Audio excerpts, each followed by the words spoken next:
안녕하십니까?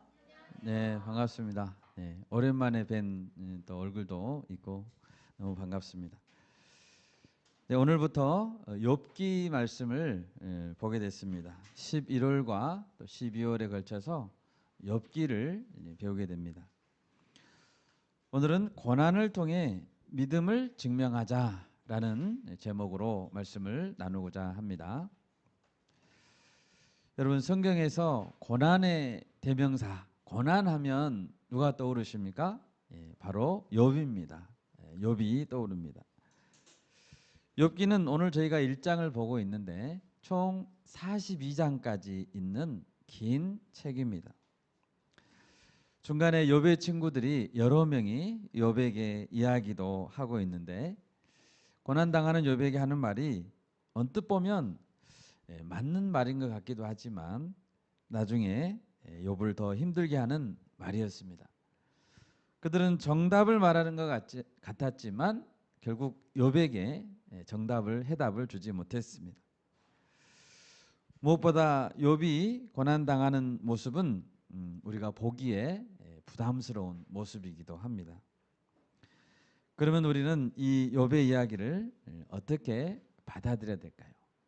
욥은 나와 상관없는 사람이다. 나는 고난을 안 당할 테니까 남의 이야기다라고 그렇게 치부해야 될까요? 그렇지 않습니다. 어떤 이유에서든 모든 사람은 고난을 겪고 있는 사람들이기 때문입니다. 고난은 우리의 인생에 가까이에 있습니다. 본문 말씀에 들어가기 전에 고난에 대한 개략적인 이야기를 한번 해보고자 합니다. 하나님은 왜 고난에 대한 이야기, 욥에 대한 이야기를 성도들에게 주셨을까요? 고난은 고통스럽습니다. 그렇다면 우리는 고난을 멀리해야 하고 가급적 피해야 될까요?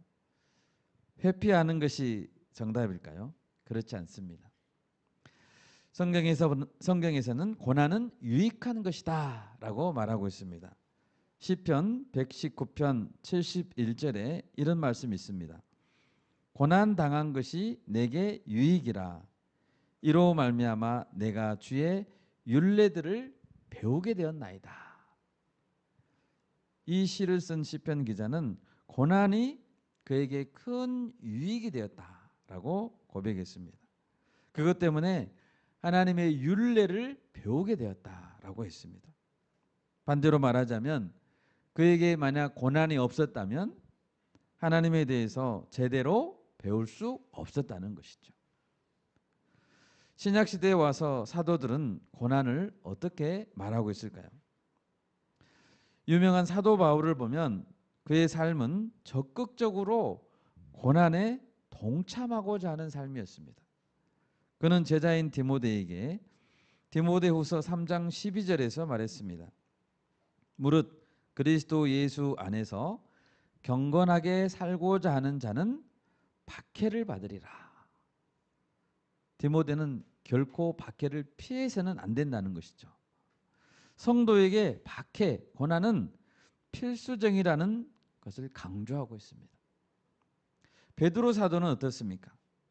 베드로는 여기저기 흩어져 있는 나그네에게 베드로 편지를 보냈습니다. 베드로전서 4장 12, 13절을 보면 사랑하는 자들아 너희를 연단하려고 오는 불시험을 이상한 일을 당하는 것 같이 이상히 여기지 말고 오히려 너희가 그리스도의 고난에 참여하는 것으로 즐거워하라. 이는 그의 영광을 나타내실 때에 너희로 즐거워하고 기뻐하게 하려 함이라 라고 말했습니다. 고난받는 삶을 당연한 것으로 여기라는 것이죠. 나에게 왜 이런 고난이 찾아왔을까? 나에게만 이런 게 왔을까? 이상하다. 이렇게 여기지 말고 오히려 즐거워하라. 적극적으로 참여하라고 말하고 있습니다. 고난이 오는 것은 마지막 날에 우리로 기뻐하게 하려는 하나님의 뜻이라는 것이죠. 고난에 대한 생각이 조금 바뀌어 가십니까? 네.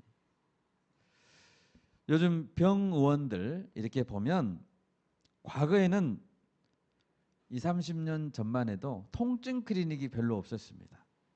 그런데 요즘에는 통증 클리닉이 많은 것 같아요. 많은 사람들이 힘들고 스트레스 받고 특히 아픈 것을 싫어하니까 그런 것 같아요. 병원에서 작은 시술만 해도 무통으로 하려고 하고 수면으로 하려고 하고 그렇죠? 예. 분만을 해도 무통 분만으로 하려고 하고 무통 수술 그리고 자신의 생애를 마감할 때도 무통으로 안락하게 생을 마감하려고 하는 경향이 강해지고 있습니다. 무통 죽음이죠. 현대인들은 다 통증을 싫어합니다. 그런데 문제는 그리스도인들도 고난을 싫어한다는 것입니다. 신앙생활 가운데 통증을 싫어하는 것이죠. 고난이 없어도 나는 좋은 신앙을 가질 수 있다고 생각합니다. 그리스도께서 이미 다 고난을 당하셨는데 내가 왜 또 그런 고난을 당해야 되는가라고 오해합니다. 이 땅에서 누릴 것은 많이 누리고 평안 가운데 살아야 한다고 생각합니다. 무통신앙인 것입니다. 그러나 여러분, 사도들은 그리스도의 고난이 아직 남아있다고 말하면서 적극적으로 고난에 참여했다는 것을 기억해야 됩니다. 골로새서 1장 24절을 제가 읽겠습니다. 나는 이제 너희를 위하여 받는 괴로움을 기뻐하고 괴로움을 어떻게 한다고요? 기뻐한다고요. 그리스도의 남은 고난을 그의 몸된 교회를 위하여 내 육체에 채우노라 라고 했습니다. 교회를 위해 자신의 육체에 그리스도 예수님의 남은 고난을 채워간다고 말하고 있습니다. 바울은 자신이 채워야 한 자신만의 몫이 있다는 것을 말하고 있습니다. 여러분은 여러분의 몫을 채워가고 있나요? 예수님은 왜 바울에게 많은 고난을 주셨을까요? 바울이 미웠기 때문일까요? 그가 예수님을 믿기 전에 스데반 집사님을 죽였습니다. 그리고 많은 그리스도인들을 핍박했습니다. 그래서 죄값을 치르라고 고난을 주셨을까요? 결코 아닙니다. 그렇다면 바울이 겪는 고난은 우연한 고난, 우발적인 그런 고난이었을까요? 그것도 아닙니다. 예를 들어 바울이 평생 다녔던 선교 여행을 생각해 봅시다. 그 선교 여행은 성령 하나님께서 철저하게 인도하신 것이었습니다. 그 선교 여행 동안에 바울은 얼마나 많은 고난을 겪었습니까? 하나님은 성령의 인도하심 가운데서 고난의 선교 여행을 감당하라고 하신 것입니다. 우연으로 주어진 것이 아니라는 것이죠. 조금 전에 읽은 골로새서 말씀을 보면 그리스도의 남은 고난이라는 것은 그리스도의 고난이 사람들을 구원하기에 뭔가 부족했다는 뜻이 아닙니다. 그래서 고난이 남아있다는 뜻이 아닙니다. 그리스도의 교회를 위해 받는 고난이라는 것이죠. 다른 사람을 구원하기 위해서는 고난을 각오해야 된다는 것입니다. 바울은 다른 신자들을 위해서 많은 고난을 감당했습니다. 바울은 굶고 매맞고 죽음의 문턱까지 갔던 것이 한두 번이 아니었죠. 바울은 마지막에는 죄수의 신분이 되어서 로마에까지 갔습니다. 그렇게 간 것은 로마의 복음을 전하는 그 가장 효과적인 방법이 죄수의 신분으로 가는 방법밖에 없었기 때문입니다. 성령께서 인도하신 길이 바로 그 길이었기 때문이죠. 그리스도께서 남겨주신 고난은 다른 사람들을 구원하기 위해서 우리가 감당해야 될 영광스러운 고난인 것입니다. 로마서 8장 17절을 제가 읽겠습니다. 자녀이면 또한 상속자 곧 하나님의 상속자요 그리스도와 함께한 상속자니 우리가 그와 함께 영광을 받기 위하여 고난도 함께 받아야 할 것이니라. 영광을 받기 위하여서 뭘 함께 받아야 된다고요? 고난도. 하나님의 자녀라면 우리가 하나님의 자녀라면 그리스도가 걸으셨던 고난의 길을 마땅히 그리스도와 함께 걸어가야 한다는 것을 말하고 있습니다. 그리스도인이 예수님을 믿은 다음부터 이제 성숙해져야 되죠. 성숙한 성도의 길을 간다는 것은 훈련과 연단을 통과해야만 한다는 것을 의미합니다. 여러분, 학교에 가지 않으면 우리는 잘 배울 수 없습니다. 학교에 가야 배우는 법입니다. 뛰어난 학생들을 배출하는 명문 학교일수록 그 과정은 엄격하고 힘든 법입니다. 하나님의 성숙한 자녀로서 성숙한 내면을 갖추려면 먹고 자고 놀고 이렇게 할 수는 없는 것입니다. 고난이 없으면 성숙해지지 않습니다. 우리는 다양한 고통을 겪습니다. 바울처럼 복음 전파 또 교회를 위한 고난을 감당하기도 하지만 갑자기 닥친 질병, 재난, 또 사고 때문에 고통을 당하기도 합니다. 그러나 이 모든 고난을 어떻게 견뎌내는가 하는 그 자세가 우리 신앙의 수준을 보여줍니다. 고난이 다가오지 않으면 모든 그리스도인들이 다 좋은 신앙인 것처럼 보입니다. 그런데 고난이 닥쳐올 때 신앙의 모습이 여실히 드러나는 것입니다. 그 사례로 오늘 우리가 욥의 이야기를 대하고 있는 것입니다. 욥의 이야기를 우리가 볼 때 가장 처음으로 중요한 것은 이 이야기의 출발점은 하나님이시라는 것입니다. 욥의 이야기를 시작하게 만들고 또 이야기를 주도하고 있는 자는 사탄도 아니고 욥도 아니고 하나님이십니다. 욥의 고난의 인생, 그 시작을 열면서 우리는 오늘 무엇을 배우고 또 도전을 받아야 될까요? 첫 번째로는 하나님께서 모든 인생을 보고 계시고 또 판단하신다는 것을 우리는 볼 수 있습니다. 1절 말씀을 보십시오. 우스 땅에 욥이라 불리는 사람이 있었는데 그 사람은 온전하고 정직하여 하나님을 경외하며 악에서 떠난 자더라. 우스 땅은 가나안 땅의 남쪽 그리고 아라비아 사막의 북쪽, 아라비아에 위치한 광활한 지역이었습니다. 그곳에 욥이라는 사람이 살고 있었는데 그가 살았던 시기는 믿음의 조상 아브라함과 비슷한 족장 시대였다고 합니다. 그런데 욥에 대한 하나님의 평가는 무엇이었습니까? 최고점을 주었습니다. 최고의 평가였습니다. 온전하고 정직하고 하나님을 경외하며 악에서 떠난 자였다라고 극찬을 한 것이죠. 에스겔서 14장에 보면 가장 모범적인 신앙인의 대표로 세 사람이 등장합니다. 노아와 다니엘과 욥입니다. 이런 것을 보더라도 욥은 대단히 높은 수준의 신앙인임에 틀림없습니다. 먼저 온전하다는 것은 무슨 뜻일까요? 그것은 죄가 하나도 없이 완전 무결하다라는 뜻이 아니라 하나님의 언약에 충실했다라는 뜻입니다. 디모데전서에서 보면 감독은 책망할 것이 없는 자여야 한다라고 할 때 책망할 것이 없다는 것이 온전하다는 것과 같은 의미입니다. 우리는 성경 말씀에 비추어서 그리고 자기의 양심에 비추어서 책망할 것이 없는 삶을 살기 위해 힘써야 됩니다. 욥은 또 정직했다고 되어 있죠.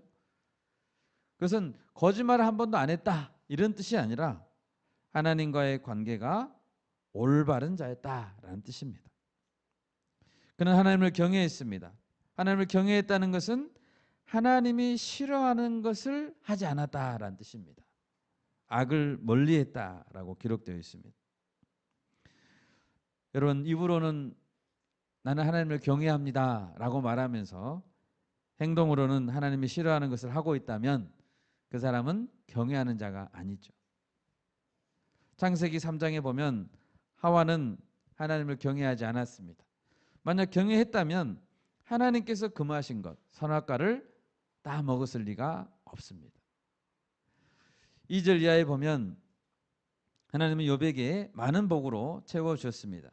그에게는 7 아들 3명의 딸이 있었고 양이 7,000마리, 낙타가 3,000마리, 소가 500결이, 500결이니까 1,000마리예요. 암나귀가 500마리, 그리고 집안에서 일하는 종들도 많았습니다. 엄청난 부자였습니다. 오늘 말씀에서는 이 사람은 동방 사람 중에 가장 훌륭한 자라라고 기록하고 있고, 다른 번역의 성경에서는 가장 큰 자라 또는 가장 큰 부자라 이렇게 번역되어 있습니다. 욥은 아들들의 생일이 되면 가족들이 함께 모여서 음식을 나눴습니다. 그는 부자였을 뿐만 아니라 온 가족이 신앙 안에서 화목하도록 잘 이끌었다는 것이죠. 그는 잔치가 끝나면 자녀들을 성결하게 의식을 행하고 아침 일찍부터 일어나서 자녀의 수대로 번제를 드렸습니다. 그는 한 가정의 제사장으로서 충실하게 사명을 감당했습니다. 5절에 보면 그는 혹시 내 아들들이 죄를 범하여 마음으로 하나님을 욕되게 하였을까 하여서 이런 번제를 정성껏 드렸다라고 했습니다. 나쁜 행실은 겉으로만 안 드러나면 괜찮은 게 아니죠. 겉으로 드러나는 나쁜 행실을 하지 않는다고 해서 신앙이 바른 것이 아닙니다. 하나님은 마음까지도 감찰하십니다. 그래서 욥은 혹시 내 아들들이 죄를 범하여 마음으로 하나님을 욕되게 하지 않았을까, 그것까지도 번제로 하나님께 죄를 사한 제사를 드렸다는 것입니다. 마음속에 하나님의 법도를 심어주는 것이 욥의 자녀 교육이었습니다. 그것은 세상의 가치에 자녀들이 오염되기 전부터, 어릴 때부터 자녀들을 성결하게 하고 예배의 삶으로 인도하는 욥의 자녀 교육이었던 것이죠. 여러분, 우리도 그렇게 자녀를 교육합시다. 예. 우리가 자녀 세대, 다음 세대에 이런 신앙 교육을 잘 할 수 있기를 바랍니다. 3절에 보면 하나님은 동방에서 가장 훌륭한 자라라고 했고, 또 8절에도 보면 하나님이 욥을 세상에 그런 사람이 없다라고 칭찬했습니다. 하나님 이렇게 욥을 칭찬하려면 하나님은 모든 사람을 이미 다 봤다는 것이죠. 그들의 마음을 다 살폈다는 것입니다. 하나님은 진실로 모든 사람의 마음을 감찰하십니다. 아멘. 이 시간 우리의 마음도 하나님이 다 감찰하고 계십니다. 잠언 21장 2절입니다. 사람의 행위가 자기 보기에는 모두 정직하여도 여호와는 마음을 감찰하시느니라. 아멘. 하나님께서 내 인생을 보고 계시고 그것이 온전한지, 악한 것은 멀리하고 있는지, 우리 행동뿐만 아니라 마음까지도 달아보고 계신 줄 믿습니다. 우리가 이 하나님의 눈앞에서 경외함으로 살아갈 수 있기를 바랍니다. 네, 아멘. 네.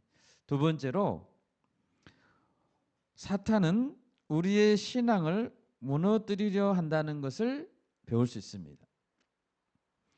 6절 말씀에 보면 갑자기 장소는 천상의 회의로 무대가 옮겨집니다. 어느 날 하나님의 아들들이 와서 여호와 앞에 섰습니다. 여기서 하나님의 아들들이란 것은 천사들로 다른 성경에 번역되어 있습니다. 하나님은 거룩한 하늘에서의 회의, 천상의 회의를 주재하십니다. 천상의 거룩한 회의의 모습은 이사야서 6장에도 나옵니다.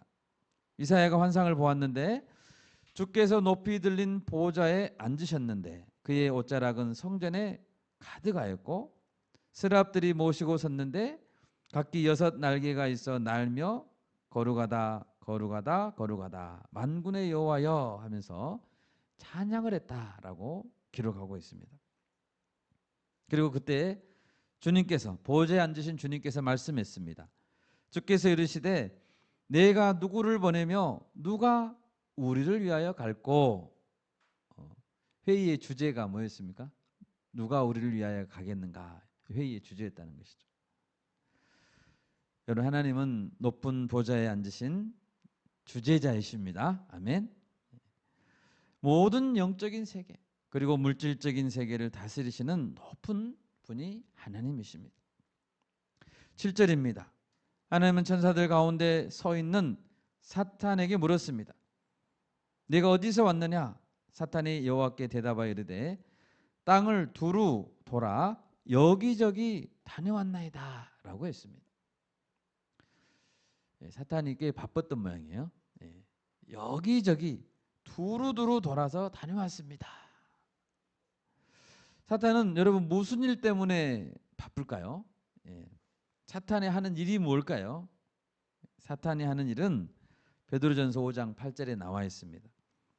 근신하라 깨어라 너희 대적 마귀가 우는 사자같이 두루 다니며 삼킬 자를 찾나니.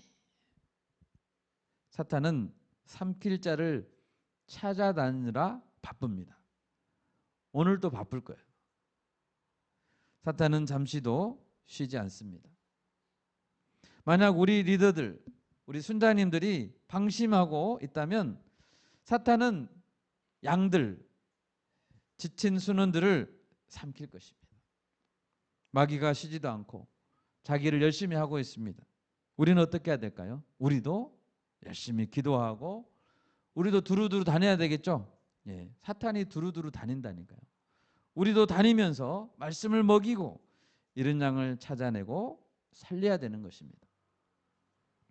8절에 보면 사탄에게 하나님 말씀했습니다. 네가 내 종 욥을 주의하여 보았느냐? 그와 같이 온전하고 정직하여 하나님을 경외하며 악에서 떠난 자는 세상에 없느니라. 하나님이 정말 욥을 자랑하고 싶었던 것 같아요.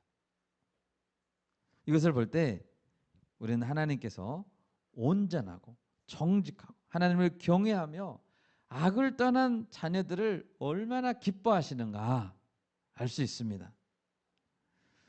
우리 교회가 여기 있는 모든 분들이 하나님의 자랑거리가 되는 그런 성도님들이 되기를 바랍니다. 아멘. 하나님이 자랑하고 싶은, 야 저기 봐라, 저 지체를 봐라, 얼마나 대단하냐. 하나님은 이런 자는 세상에 없느니라 하면서 욥을 마음껏 자랑했습니다. 그런데 하나님의 이 칭찬이 욥이 고난을 받게 되는 발단이 되었다는 것입니다. 여러분, 사탄은 주특기가 중상모략입니다. 신앙생활 잘하는 자들을 깎아내리고 약점을 찌르고 시기 질투하게 하는 것이 사탄의 특기입니다. 그래서 사탄은 말했습니다. 9절과 10절 우리 같이 한번 9절과 10절 본문 읽겠습니다. 사탄이 여호와께 대답하여 이르되 욥이 어찌 까닭없이 하나님을 경외하리이까? 주께서 그와 그의 집과 그의 모든 소유물을 울타리로 두르심 때문이 아니니까? 주께서 그의 손으로 하는 바를 복되게 하사 그의 소유물이 땅에 넘치게 하셨음이니이다. 이렇게 말했다는 거예요. 창세기 3장에서 하와의 마음에 불신을 심은 자가 사탄이었죠. 어떻게 심었죠? 창세기 3장 5절입니다. 너희가 그것을 먹는 날에는 선악과죠. 너희가 선악과를 먹는 날에는 너희 눈이 밝아져 하나님과 같이 되어 선악을 알 줄 하나님이 아심이니라. 이렇게 불신을 심었습니다.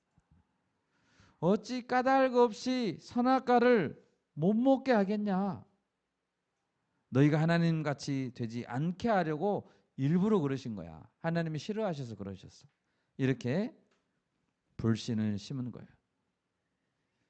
거짓말이죠. 있지도 않은 그럴싸한 이론을 만들어내고 하나님의 사랑, 또 순수한 약속, 축복을 의심하게 만드는 것이 사탄의 전략입니다. 오늘 본문에서 사탄은 어찌 까닭 없이 하나님을 경외하리까? 이렇게 말하고 있습니다. 하나님이 잘해 주시니까 하나님 말씀 잘 듣는 거 아닙니까? 한번 줬던 거 뺏어 보십시오. 욥도 하나님을 예배하지 않을걸요. 욥의 순수한 신앙을 천박한 신앙으로 의심하게 하고 욥을 공경에 빠뜨려서 신앙을 버리게 하려는 나쁜 의도였습니다.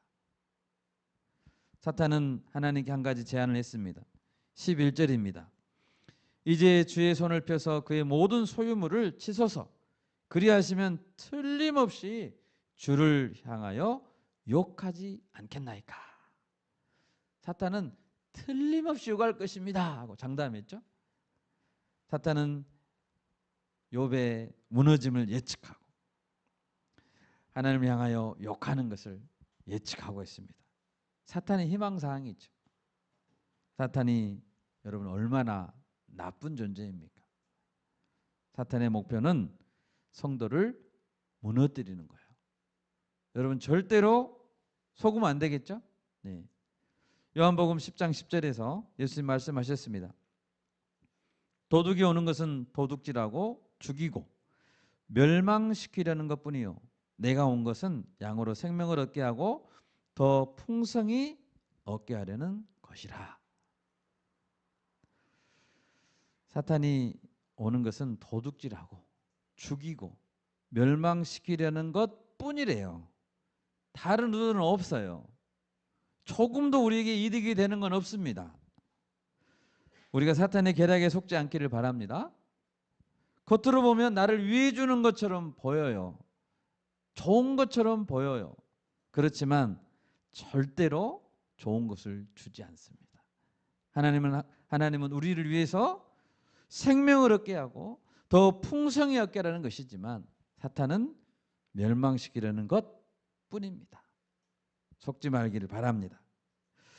마지막 세 번째로 하나님은 고난을 통해 믿음을 증명하기 원하신다는 사실입니다. 12절을 보십시오.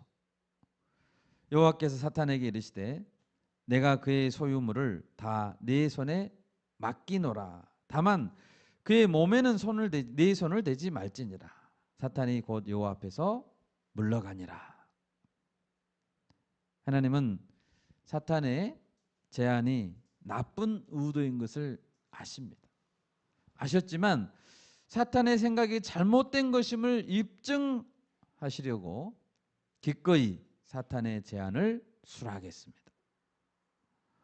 아니 사탄이 틀림없이 욕할 것입니까 하니까 하나님은 그런 것이 잘못되었다는 걸 입증하고 싶으신 거예요. 너 생각 잘못하고 있어. 하나님은 사탄의 의도가 빗나가고 욥의 순수한 신앙이 입증되어지기를 원하십니다. 하나님은 욥을 믿어주십니다.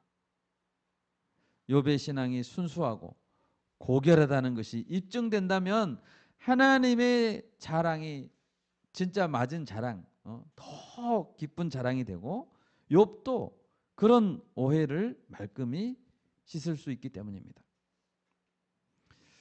여러분 여기서 중요한 것이 한 가지 있습니다. 그것은 시험을 허락하신 분이 누구인가라는 사실입니다. 시험을 허락하신 분은 누구입니까? 오늘 본문에서 하나님이시죠. 사탄이 무슨 말을 해도 하나님이 허락하지 않으면 그만입니다. 사탄이 아무리 제안을 해도 하나님이 허락하지 않으면 시험을 할 수 없어요. 사탄은 결코 욥의 재산에 하나님의 허락 없이 손댈 수 없습니다. 욥의 자녀들에게도 손을 댈 수 없습니다. 아무 해도 입히지 못합니다. 고린도전서 10장 13절입니다. 사람이 감당할 시험 밖에는 너희가 당한 것이 없나니 오직 하나님은 미쁘사 너희가 감당하지 못할 시험 당함을 허락하지 아니하시고 시험 당할 즈음에 또한 피할 길을 내사 너희로 능히 감당하게 하시느니라. 아멘. 아멘. 네. 오직 하나님만이 우리의 생사화복을 주관하십니다. 하나님은 우리의 믿음의 수준을 아시고 우리의 역량을 아시고 우리가 감당할 수 있는 시험만 주십니다. 그러므로 우리는 시험을 통과하지 못한 다음에 하나님께 원망해서는 안 됩니다. 나한테는 너무나 센 시험을 주셨습니다. 저는 도저히 감당하지 못할 시험을 주셨습니다. 이런 말을 할 수 없습니다. 너희가 감당하지 못할 시험 당함을 허락하지 않기 때문입니다. 하나님께서 우리에게 감당할 만한 시험을 주셨다는 사실을 우리가 신뢰하기를 바랍니다. 아멘. 그래서 우리는 다 이길 수 있습니다.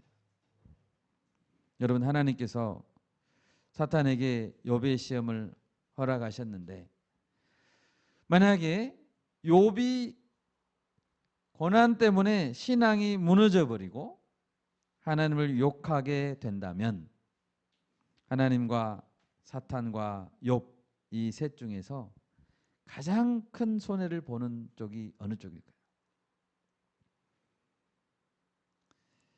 물론 욥도 자신의 신앙이 무너져 내린다면 천박한 신앙이었음이 드러나겠지만 자신의 명생에 가장 큰 손해를 보시는 분은 하나님이 될 것입니다. 하나님은 그럼에도 불구하고 욥에게 모든 것을 걸었습니다. 나는 욥에게 올인한다. 하나님이 욥에게 고난을 허락하셨지만 욥을 방치하지 않으실 것입니다. 물론 욥에게 직접 나타나서 그렇게 하진 않으실 거예요. 욥이 견뎌내야 되니까 믿음으로. 그러나 하나님은 욥을 방치한다거나 못 본 채 한다거나 내버려 두신 것이 아닙니다. 욥을 더 가까이에서 지켜보시고 계속 응원하실 것입니다. 욥 때문에 때로는 안절부절하실 것입니다. 저 넘어지면 안 되는데 감당할 힘과 지혜를 주실 것입니다. 여러분, 고난이 왔다고 해서 하나님이 멀리 계신다고 생각하면 안 됩니다.